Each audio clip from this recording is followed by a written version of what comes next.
Seigneur, merci pour notre méditation de ce jour. Merci pour le thème que nous allons ensemble élaborer. Veuillez nous assister. Au nom de Jésus. Amen. Amis téléspectateurs d'ici et d'ailleurs, je voudrais vraiment vous dire merci. Aujourd'hui, dans le cadre de notre méditation journalière, nous verrons les vices de la jeunesse. Vous savez que la jeunesse est l'avenir de demain. Et aujourd'hui, nous constatons que notre jeunesse n'a plus de repères. Notre jeunesse est dans des difficultés. Notre jeunesse n'écoute personne. Notre jeunesse même ne prend pas au sérieux la parole de Dieu. Alors, quelles sont les causes? C'est ça, c'est ce qu'on appelle généralement les vices de la jeunesse. Le mot vice est défini comme un défaut, une imperfection très grave d'ailleurs, qui rend une personne impropre, qui rend une personne dans sa destination malheureuse. Parce que les vices, aujourd'hui, est une stratégie diabolique, satanique, qui nous ronge de façon subtile. Dieu dit que nous sommes le sel et la lumière du monde, nous qui sommes enfants de Dieu. Et donc nous sommes appelés à éclairer, nous sommes appelés à assainir notre jeunesse qui est dans l'Église. Et dans 2 Corinthiens, le chapitre 4 à 7, le Seigneur dit, mais chaque vase se donne une valeur sous les cieux. Donc dans la maison de Dieu, il y a plusieurs sortes de vases. Et il ne faut pas qu'on soit un vase vil, mais un vase qui apporte de la valeur. Et c'est à nous de valoriser ce vase d'honneur. Le Seigneur, dans son souhait, il demande que chacun soit un vase d'honneur. Et notre souhait, c'est que la jeunesse soit aujourd'hui un point de repère, un modèle pour son entourage. Partout où le jeune chrétien se trouve, il doit réellement avoir de la valeur. Et il doit combattre tout ce qui est vice de la jeunesse.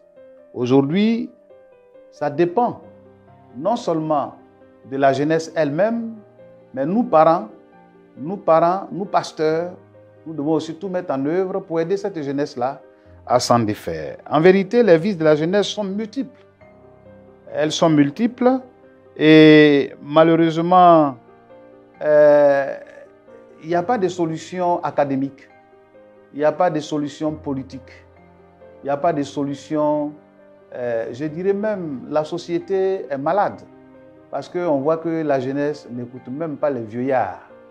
C'est pour cette raison que nous voyons aujourd'hui la dépravation sexuelle un peu partout. Entre autres, les vices qui rongent la jeunesse, nous avons la sexualité, la dépravation sexuelle, nous avons les imitations coupables, on veut imiter telle vedette qui devient notre idole, nous avons l'entêtement. Aujourd'hui, la jeunesse n'écoute personne, elle s'entête, elle est son propre conseiller.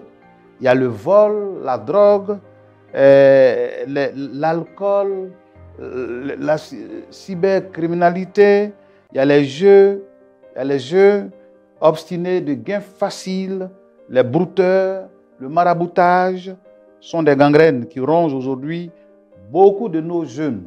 C'est pour cette raison qu'il est important d'en parler en ce jour. Comment nos jeunes peuvent réellement être totalement délivrés. Alors, notre souhait, c'est que la jeunesse doit choisir le Fils de Dieu, Jésus-Christ de Nazareth, qui est venu ici-bas et qui est mort à la croix, dont son sang a coulé.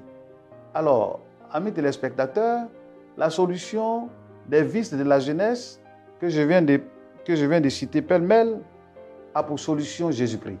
C'est pour cette raison, si dans ta vie, toi en tant que jeune qui m'écoute actuellement, tu ne peux pas te passer de cybercriminalité, de la narque, ou bien, que c'est encore, de la drogue, de l'alcool, même du sexe, qu'on soit jeune, qu'on soit fille ou garçon. Aujourd'hui, ce sont des choses éphémères qui nous rongent. Alors la solution, elle est simple. On n'est pas né avec ces choses. Nous les avons trouvées ici-bas. Avant nous, il y a eu la jeunesse. Voilà pourquoi le roi Salomon, ce grand Salomon qui fut roi et qui a marqué son époque, même qui continue à marquer son époque parce que nous lisons les livres de Salomon. Il dit il a été jeune. Il a été jeune comme nous Et il a vécu dans l'opulence. Et c'est lui qui a écrit dans son repenti, « Jeune homme, il faut te réjouir selon les passions de ta jeunesse.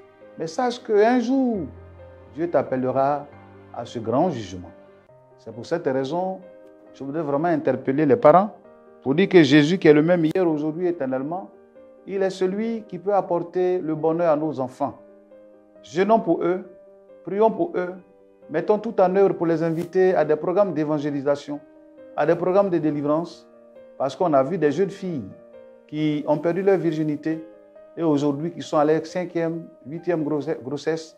On a vu des jeunes gens qui sont à la 2e fois qu'on emprisonne, une 2e fois, ils ont un casier judiciaire qui est vraiment sale et que lui réserve l'avenir dans une telle situation. Jésus est la solution. Jésus fut jeune, à l'âge de 12 ans, ce Jésus, effectivement, a bouleversé, effectivement, ses contemporains. Sur ce, je voudrais vraiment que chacun se donne au Seigneur pour être délivré de ces différents vices que je viens de te citer. Vous allez baisser vos têtes.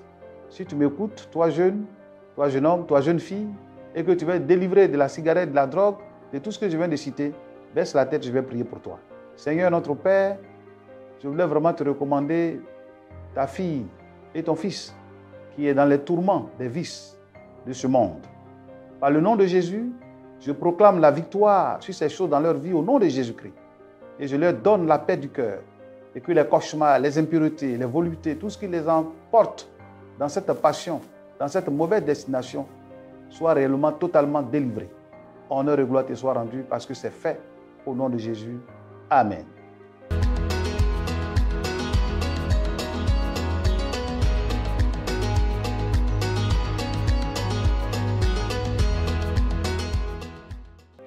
Je voudrais, avant de nous séparer, vous présenter un livre très important sur l'affaissement spirituel écrit par le révérend Ouéilouan Étienne. Comment s'en défaire? Dans ce texte, il y a les vices de la jeunesse, il y a les liens de la servitude, entre autres, même la gourmandise sont des vices, le matérialisme, avoir de l'argent, ce n'est pas mauvais, le manque de vie de prière, il y a des impacts négatifs. Alors le livre sur l'affaissement spirituel écrit par le révérend Ouéilouan Étienne, Comment s'en défaire, est disponible dans nos librairies, n'est-ce pas, à l'édition OMSI, et vous en procurez pour faire lire à vos enfants et vous-même le lire pour comprendre, afin d'aider notre jeunesse.